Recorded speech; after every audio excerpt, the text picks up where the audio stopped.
औज़ुबिल्लाहि बिस्मिल्लाहिर्रहमानिर्रहीम। मैं हूँ डॉक्टर मोहसिन और ये है माय हेल्थ क्लिनिक। जब भी कोई मरीज़ अस्पताल में दाखिल होता है तो डॉक्टर्स या नर्स उनके वाइटल्स चेक करते हैं। एक ये ही वो वाइटल्स हैं जो डिसाइड करते हैं कि एक इंसान नॉर्मल है या उसको कोई बीमारी नहीं है, या अगर बीमारी है भी तो फ़िलहाल वो ख़तरे में नहीं है। तो ये 3-4 चीज़ें हैं जिनका पता होना ज़रूरी है। हम सबसे पहले जो वाइटल चेक करते हैं उसके अंदर होता है पल्स। पल्स हम चेक करते हैं, ये हमारी रेडियल आर्टरी होती है, यहाँ से अक्सर हकीम और डॉक्टर बचपन से देखते आ रहे हैं, वो सबसे पहले इसको देखते हैं। तो इसके अंदर नब्ज़ आती है जब भी, अब आजकल क्योंकि कोविड का एक्सपोजर हुआ है तो लोगों ने सैचुरेशन पल्स ऑक्स लिया, तो उसके अंदर का हार्ट रेट वो देख रहे होते हैं, वो आ रहा होता है। हार्ट रेट बेसिकली नब्ज़ ही कैलकुलेट कर रहा होता है। तो नॉर्मल जो होता है वो तकरीबन 60 टू 80 तक लेते हैं, और कुछ लोग 80 टू 100, लेकिन 100 से ज़्यादा हो तो फिर उसको हम कहते हैं टैकीकार्डिया, यानी दिल बहुत ज़्यादा तेज़ी से धड़क रहा है। तो उसके लिए जो आइडियल लोगों की पल्स चल रही होती है, जो वर्जिश करते हैं, उनकी ज़रा कम होती है सोते हुए, और वक्त के साथ साथ वेरी करती है। जो नॉर्मल हम आइडियल लेते हैं वो 72 होती है पल्स, लेकिन मोस्टली 80 और 100 के दरमियान ही लोगों की नब्ज़ चल रही होती है। अलबत्ता अगर 100 से ज़्यादा हो तो ये फिर ख़तरे की बात होती है कि इंसानी जिस्म कहीं ना कहीं प्रेशर में है, टेंशन में है, वो चाहे कोई सोजिश है, कोई बुखार है, क्योंकि बुखार के साथ भी नब्ज़ बढ़ जाती है। अगर पेट में कोई इन्फेक्शन या मसला चल रहा है तब भी बढ़ जाती है। इट्स मीन के जिस्म में कुछ ना कुछ खलबली है जिसकी वजह से ये मसाइल हो रहे हैं। दूसरी चीज़ जो हम लेते हैं इसके साथ मेजर करते हैं वो ब्लड प्रेशर होता है। ब्लड प्रेशर आम तौर पे पहले लिया जाता था, ऊपर वाला जिसको कहते हैं सिस्टोलिक वो 120, और नीचे वाला डायसिस्टोलिक 80। अब उसको भी रेंज को कम कर दिया गया है, तो वो होती है 110/70। कि अगर आपका बीपी, एक नॉर्मल इंसान का ब्लड प्रेशर जो है वो 110/70 होना चाहिए, लेकिन अगर इससे ऊपर होता है तो उसको हम हाइपरटेंसिव लेबल नहीं करते। लेकिन जब इसका बीपी एक इंसान का 140/90 तक आ जाता है तो इसको हम हाइपरटेंसिव यानी ब्लड प्रेशर का मरीज़ लेबल कर देते हैं। और इस पे भी अब ऑब्ज़र्व किया जाता है कि बीपी चेक करवाने के लिए आप पहले रिलैक्स बैठे हों, टेंशन स्ट्रेस में ना हो।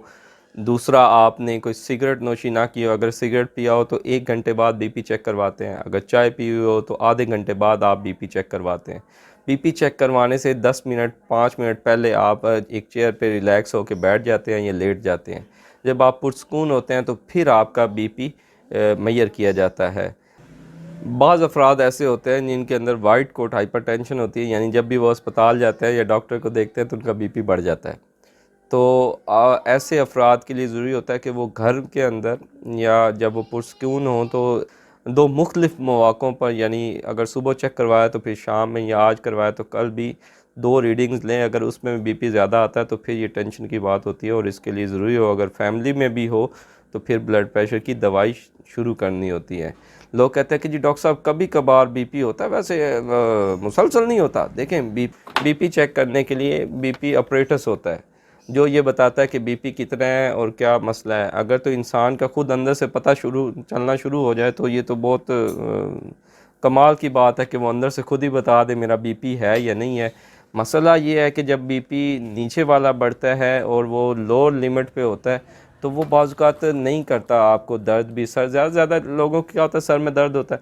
लेकिन जब इंसान आदी हो जाता है, बीपी मुसलसल बढ़ना शुरू हो जाता है, तो फिर उसके मसाइल होते हैं। आँखों की नज़र जो है, बिनाई, आँखों के जो पीछे रेटिना पर्दा होता है उसके ऊपर छोटी छोटी वेज़ल वो फटना शुरू हो जाती हैं, गुर्दे ख़राब होना शुरू हो जाते हैं, दिल पे लोड होता है, और इसके अलावा डिफरेंट मसाइल होते हैं।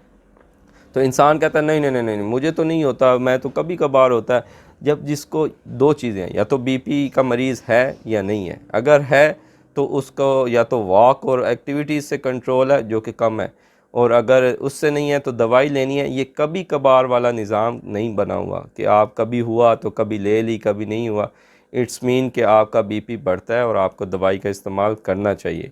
लेकिन अगर आपका ब्लड प्रेशर नहीं है तो फिर कभी कभार दवाई लेने की भी ज़रूरत नहीं होती जब आप बीपी के मरीज़ नहीं हैं। लेकिन अगर आप इसको इग्नोर करेंगे तो आँखें, बिनाई, गुर्दे, ये मसाइल होते रहेंगे, और जब वक्त गुज़र जाएगा फिर आप कहेंगे कि ये क्या हो गया। तो इस चीज़ को करना होता है कि आप कोशिश करें कि जहाँ आप अच्छे कपड़े ख़रीदते हैं, मोबाइल अच्छा लेते हैं, तो 2000-3000 का एक बीपी अपरेटस भी अपने घर में ले लें। उसके लिए कोई टेक्निकल चीज़ें नहीं चाहिए होती, आप सिंपल बीपी कफ ये लगाते हैं और उसके अंदर भी अब यूट्यूब पे और वीडियोस मौजूद हैं कि जिसमें बीपी कैसे चेक करते हैं, और सिंपल आप एक अनपढ़ इंसान भी है तो ये बटन दबाता है और बीपी चेक कर सकता है। तो ये 2-3, जहाँ आप 70,000 80,000 का मोबाइल लेते हैं, वो 2-3 हज़ार पे अगर अपनी फैमिली के लिए आप ले लें, यूँ ही समझें कि दवाई ले ली, एक सूट ले लिया, एक बड़े साइज़ का दोस्तों के साथ बैठ के 2-3 हज़ार का पिज़्ज़ा खा लिया, तो उसके मुतबादिल आप अगर बीपी अपरेटस घर में रखते हैं तो हो सकता है आपके पड़ोस में आपको, आपकी फैमिली को कहीं ये मसला हो रहा है और उनके लिए कितना सदका जारिया के तौर पे ये साबित होगा। तीसरा वाइटल जो हम लेते हैं, जो अक्सर लोग घरों में भी और करते हैं, वो है टेम्परेचर। टेम्परेचर यानी बुखार का चेक करना, वो आमतौर पर थर्मामीटर से किया जाता है। और थर्मामीटर जो है वो डिफरेंट तरह के आते हैं, डिजिटल आते हैं, जैसे कोविड में अब वो सामने माथे से चेक कर रहे होते हैं। इसके अलावा कान के अंदर लगा के, एक ज़माने में स्ट्रिप आती थी, वो लगा के चेक करते थे। और डिजिटल आते हैं, उसके अंदर नंबरिंग होती है, वो सेंस कर रहा होता है। लेकिन सबसे जो एक्यूरेट और सबसे जो पुराना समझा जाता है, वो अभी भी ये थर्मामीटर मरकरी थर्मामीटर होता है, जिसके अंदर ये मरकरी की वो लाइन आ रही होती है जिसको आप देखते हैं। बहुत से लोगों को इस्तेमाल करने का तरीका नहीं होता। अक्सर ख़वातीन ये आके कहते हैं कि डॉक्टर साहब बुखार होता है। मैंने कहा, और अगर हम पूछें कि चेक करते हैं, नहीं चेक तो नहीं, थर्मामीटर से नहीं, वैसे महसूस होता है। तो बुखार जब भी हो, दूसरा बंदा या तो चेक करे, तो फिर तो है आपको अंदर का जिस्म गर्म महसूस होने से उसका मेडिकली कुछ समझ नहीं आती। आपने थर्मामीटर से चेक करना होता है कि आया बुखार कम है, 97 है, 99 है, 100 है, कितना है। तो ये चीज़ें चेक करते हैं। इसको करने का तरीका ये होता है कि आम तौर पे इसको मुंह के अंदर रखा जाता है, ज़ुबान के नीचे, और मुंह बंद करते हैं। इसको जब रख लेते हैं तो मुंह बंद करके 1.5 मिनट तक नाक से आप सांस लेते हैं। ऐसा नहीं है कि मुंह से सांस लें या मुंह भी खुला हुआ हो तो वो उससे कोई फ़ायदा नहीं होता। उसका तरीक़ाकार भी यही है, और 1.5 मिनट तक आप इसको रखें, और फिर जितना इस पे टेम्परेचर आए और वो पहले आप इसको कम कर चुके हों कि आपके बॉर्डर लाइन पे हो, फिर आप इसको रखें और 1.5 मिनट बाद चेक करें। आम तौर पर क्योंकि आजकल कोरोना भी है, घर के अंदर एक ही थर्मामीटर हो, तो फिर मुंह में नहीं रखवाया जाता, क्योंकि बच्चे हैं वो रख भी नहीं सकते, और दूसरे अफराद गलती से वो तोड़ भी बैठते हैं, मुंह में चबा लेते हैं, तो वो ज़रा एक ऑकवर्ड सी सिचुएशन हो जाती है। तो इससे भी सिंपल तरीका है कि आप इसको बगल में रखते हैं, लेकिन अक्सर अफराद को दें तो वो कपड़े के ऊपर से ही ऐसे बगल में रख लेते हैं। इन्होंने कपड़ों का टेम्परेचर चेक नहीं करना, इसने जिल्द का और जिस्म का करना है। तो इसको आप कपड़ों से नीचे बिल्कुल जाके आप बगल के अंदर जिल्द के साथ टच हो रहा होता है वहाँ पे रखते हैं। लेकिन वो जो टेम्परेचर चेक करते हैं, फॉर एग्ज़ाम्पल अगर 98 आया है तो आपने एक हिंसे का उसमें जमा करना है, यानी अगर 98 इस पे आया है तो 99 बुखार है आपको, क्योंकि जब आप मुंह से चेक करेंगे तो 99 आएगा। एक दर्जा जो है, एक फ़ारेनहाइट, वो आपके बगल में कम होता है जब आप थर्मामीटर से चेक करते हैं। सबसे एक्यूरेट जो चेक करने का तरीका है वो तो बड़े पेशाब वाली जगह पे रखा जाता है। जैसे जब अल्लाह माफ़ी, जब डेथ हो जाती है तो उस पर जब टेम्परेचर चेक किया जाता है कि कितनी आया, कितनी देर पहले डेथ हुई थी और टेम्परेचर कितना है इस वक्त, तो वो बड़े पेशाब वाली जगह पे रखा जाता है और वो सबसे एक्यूरेट होता है। तो बुखार चेक करने के लिए ये थर्मामीटर 30 से 40 रुपए का ये भी आता है, तो कोशिश करें ये घर में रखें। चौथी चीज़ जो हम चेक करते हैं वो है रेस्पिरेटरी रेट। एक इंसान 1 मिनट के अंदर कितनी दफ़ा सांस लेता है। मर्द हज़रात जो होते हैं वो पेट से सांस, उनका एब्डोमिनो थोरेसिक ब्रीदिंग होती है, यानी पेट उनका ज़्यादा काम कर रहा होता है सांस लेने के लिए। जो ख़वातीन होती हैं वो उनकी छाती से, उनके जो थोरैको एब्डोमिनल होता है, वो ये थोरिक्स और छाती ज़्यादा इस्तेमाल करती हैं। इससे वो सांस लेने के उनका एक रिदम है, अपना अल्लाह का एक निज़ाम बनाया हुआ है। लेकिन आप अगर घड़ी सामने रखें और आप 15 सेकंड के लिए या 1 मिनट के लिए कैलकुलेट करें तो आपने कितनी दफ़ा सांस लिया, तो आप इस तरह से इस रफ़्तार को चेक करते हैं। एक इंसान आम तौर पर 12 से 16 दफ़ा सांस ले रहा होता है, लेकिन अगर आप एक्सरसाइज करते हैं तो आपने देखा होगा तेज़ी तेज़ी से एक सांस ले रहे होते हैं। जिनको सांस का मसला होता है वो बहुत तेज़ी से ले रहे होते हैं। लेकिन जैसे कोरोना आजकल आया या क्वारंटीन लोग होते हैं, तो उनका अगर रेट चल रहा हो 30 से ऊपर या 40 से ऊपर, तो ये ख़तरनाक होता है। तो इसी सूरत में क्या होगा, क्योंकि इतनी तेज़ी से जिसने 16 दफ़ा काम करना था वो 30 दफ़ा कर रहा है, तो वो 4 घंटे 5 घंटे के बाद थक जाएगा और एग्जॉस्ट हो जाएगा। और जब ये पट्टे थक जाएंगे तो फिर वो सांस बिल्कुल नहीं ले पाएगा और सांस रुक जाएगा। और सांस जब रुकने पे फिर वही पॉइंट होता है जहाँ वेंटिलेटर सपोर्ट करता है, जब वो आपको सांस लेने नहीं देता, वो खुद आपका सांस को बहाल कर रहा होता है। तो कोशिश करें कि ये चीज़ें आपको घर में अगर हैं तो इसके लिए कोई बड़ी एजुकेशन, कोई तालीम नहीं चाहिए। थर्मामीटर रखना का बस पता हो, और पता हो कि ये 98 है और ये 99 है।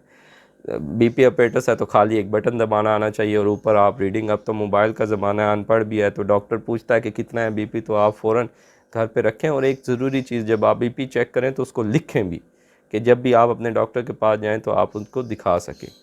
तीसरी चीज़ जो उसके साथ हमने डिस्कस की, वो पल्स है। वो आप वैसे भी कैलकुलेट कर सकते हैं 1 मिनट के लिए, बीपी अपरेटस के ऊपर भी आता है। और तीसरा, आप आजकल पल्स ऑक्सीमीटर घरों में है तो वो आप कर सकते हैं।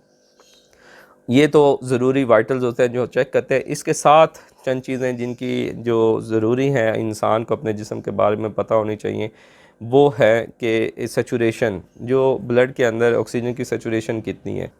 तो जब भी आप मरीज़ की उसमें दो चीज़ें आ रही होती हैं, एक पल्स आ रही होती है और एक सैचुरेशन आ रही होती है, तो बस मोटा सा एक असूल ज़हन में रखें कि सैचुरेशन जब भी देखें तो वो 90 से प्लस होनी चाहिए, यानी 90 से ज़्यादा होनी चाहिए। जब भी 90 से कम होती है तो ये इसका मतलब है कि जिस्म के अंदर पूरी तरह ऑक्सीजन या सांस नहीं पहुंच रहा। सांस का मतलब जो हम यहाँ निकालें ऑक्सीजन, तो वो अगर पूरी तरह जिस्म को नहीं मिल रहा तो फिर जिस्म में उसी के मसाइल होना शुरू हो जाएंगे।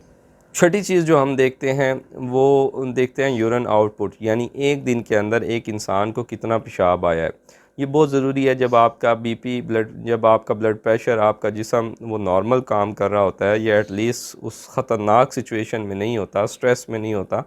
स्ट्रेस का मतलब है कि जो बीमारी की अपनी एक ख़तरनाक सूरत हाल होती है, जिसको शॉक भी कहते हैं, तो वो अगर उसके अंदर नहीं होता तो फिर यूरिन आउटपुट सही आता है। यानी एक दिन के अंदर एक इंसान के अंदर 1 ml पर केजी, आम इंसान का जो पेशाब है वो 0.5 to 1.5 ml पर केजी पर आर होता है। यानी अगर एक इंसान का वज़न 60 किलो है तो उसको तकरीबन 60 ml यूरिन, या आप सिंपल अगर 1 ml ले रहे हैं तो 60 ml पेशाब 1 घंटे के अंदर उसका बनता है। और यही वजह है कि एक इंसान का जो मसाना है वो 4-5 घंटे का उसको टाइम देता है कि उसके बाद वो पेशाब रोक सकता है, और फिर इतने में आपको बार बार पेशाब की आदत होती है। लेकिन शुगर के मरीज़, जब वो अफराद जिनका पानी ज़्यादा पीना होता है या इन्फेक्शन होता है, वो बार बार पेशाब के लिए जाते हैं। अलबत्ता अगर पेशाब 500 ml यानी आधे लीटर से कम आए पूरे दिन में तो ये ख़तरनाक सूरत हाल होती है। तो इसी को चेक करने के लिए जब भी मरीज़ अस्पताल में जाता है तो पेशाब की नाली लगाई जाती है, उसके आगे बैग लगाया जाता है, जो तस्वीर में भी देख सकते हैं। तो इसको देखने के लिए कि आया उसके अंदर कितना पेशाब आया, हम कितना ड्रिपों से दे रहे हैं और कितना आगे से निकल रहा है। अगर कम निकल रहा है तो वो ख़तरनाक सूरत हाल है, अगर ज़्यादा निकल रहा है एक हद से ज़्यादा तो वो भी ख़तरनाक सूरत हाल होती है। सातवीं चीज़ जो पूछी जाती है वो होती है कि एक इंसान कितने एक दिन में कितना बड़ा पेशाब करता है। तो एक इंसान आम तौर पर जो नॉर्मल है वो 200 ग्राम तक पेशाब रोज़ाना करता है, लेकिन इसकी जो कितनी दफ़ा करता है वो तकरीबन 3 दफ़ा दिन में पेशाब करे तो वो नॉर्मल है। या आम तौर पे जिनकी आदत होती है बार बार जाने की, वो एक अलग इशू है। लेकिन अगर 3 दफ़ा से ज़्यादा आपको जाना पड़ रहा है या पहले ऐसा नहीं था अब होना शुरू हुआ है तो ये लूज़ मोशन डायरिया की तरफ जाता है। और अगर एक इंसान को 48 घंटे तक पेशाब नहीं आता तो उसको हम कब्ज़ कहते हैं। उसके साथ चंद और भी अवामिल होते हैं, जैसे इस पेशाब का सख्त आना, उसके अलावा बहुत ज़्यादा जलन के बहुत ज़्यादा सख्त आना, दर्द के साथ आना या करते हुए तकलीफ़ होना। तो ये चीज़ें हों तो इसको हम कब्ज़ कह देते हैं। लेकिन अक्सर अफराद चलते फिरते ऐसे ही कहते हैं, डॉक्टर साहब मुझे कब्ज़ है, कब किया पेशाब? आज सुबह किया था। अगर पेशाब एक दफ़ा आया है एक दिन में तो उसको कब्ज़ नहीं कहते। अलबत्ता अगर 2 दिन से ज़्यादा पेशाब ना आए तो उसको हम कब्ज़ लेबल करते हैं। लेकिन इससे ज़्यादा ज़रूरी चीज़ कि अगर आपकी बड़े पेशाब के रास्ते हवा खारिज हो रही है, उसको हम मेडिकल में फ्लैटस कहते हैं, अगर वो हवा खारिज हो रही है तो अच्छी बात है। लेकिन अगर हवा भी खारिज नहीं हो रही और 2-3 दिन से पेशाब भी नहीं आ रहा तो ये ख़तरनाक सूरत हाल है। इसके लिए अस्पताल जाना इंतहाई ज़रूरी होता है और आपको उसका ऑपरेशन करते हैं, क्योंकि अब आंतों के अंदर रुकावट है या आंतें एक दूसरे के ऊपर मुड़ के या वो उन्होंने ट्विस्ट कर गई हैं जिसकी वजह से ऑब्स्ट्रक्शन है। और उस ऑब्स्ट्रक्शन को जब तक ख़त्म नहीं करेंगे, वरना अगर नहीं ख़त्म करते तो वो अंदर फट जाती हैं और ये सारा पेट के अंदर, और रास्ता फिर आपको नॉर्मल पेशाब वाला रास्ता नहीं बल्कि पेट से एक नाली बना दी जाती है और उससे मरीज़ का फिर 6 माह साल वो पेशाब निकलता रहता है। तो इसके लिए ज़रूरी है कि आपको पता हो कि कब्ज़ किसको कहते हैं, कि अगर एक दिन में 48 घंटे तक या हफ्ते में 3 दिन अगर आपको पेशाब आ रहा है तो ये नॉर्मल है। अगर एक दिन में 3 दफ़ा आ रहा है तो ये भी नॉर्मल है। अगर एक दिन में 3 दफ़ा ज़्यादा आ रहा है तो लूज़ मोशन है। अगर 48 घंटे से ज़्यादा नहीं आ रहा तो ये कब्ज़ है। तो ये आपको पता हो। जो हवा खारिज होती है, कुछ अफराद को बहुत ज़्यादा हवा खारिज हो रही होती है, और ये वो बातें जो आम इंसान ना डॉक्टर से पूछ सकते हैं, एक बदतहज़ीबी में आता है और ना ही कोई बताता है। तो वो लोग जो खाना खाते हुए बोलते हैं, बातें ज़्यादा करते हैं या टीवी देखते हैं, तो वो हवा को भी खाने वाले रास्ते में लेके जाते हैं, इसोफेगस में जाता है, जिसे नीमोफेजिया कहते हैं। तो उसी की वजह से वो हवा या तो डिकार की सूरत में निकलती है या फिर गैस की सूरत में निकलती है, या फिर जिन अफराद का स्मोकर होते हैं या उनका पेट ख़राब होता है तो बार बार वो गैस खारिज कर रहे होते हैं। लेकिन एक नॉर्मल इंसान एक दिन के अंदर तकरीबन 10 से 15 दफ़ा हवा खारिज करता है। इससे ज़्यादा हो या बहुत बदबूदार हो तो फिर ये नुकसानदेह है, लेकिन अगर ये ना हो तो ये उससे ज़्यादा ख़तरनाक है, क्योंकि इसका बंद हो जाना इंतहाई ख़तरनाक है।